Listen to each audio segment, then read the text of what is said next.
Israel को anti ship missile से attack का वीडियो जारी करना पड़ा।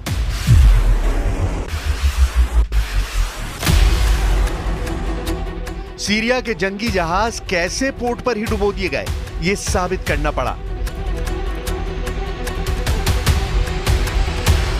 इजराइल को F-15 फाइटर जेट से हमले के वीडियो भी दिखाने पड़े।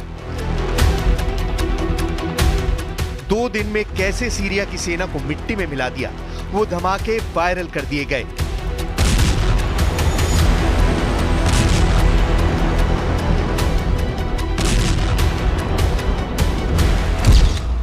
आखिर नेतन्याहू का इरादा क्या है?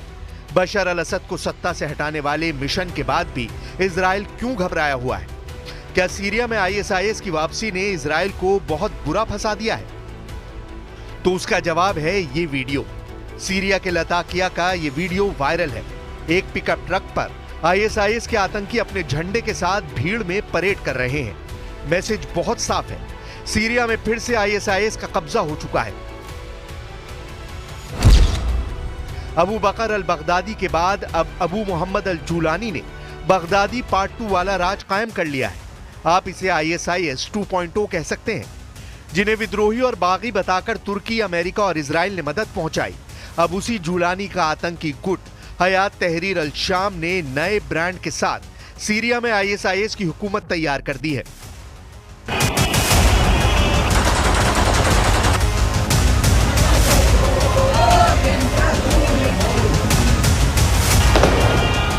सीरिया में 48 घंटों के अंदर 400 से ज्यादा हमले करने वाले नेतन्याहू सब कुछ जानते हैं, लेकिन उनका एक बयान आने के बाद दुनिया हैरान रह गई है।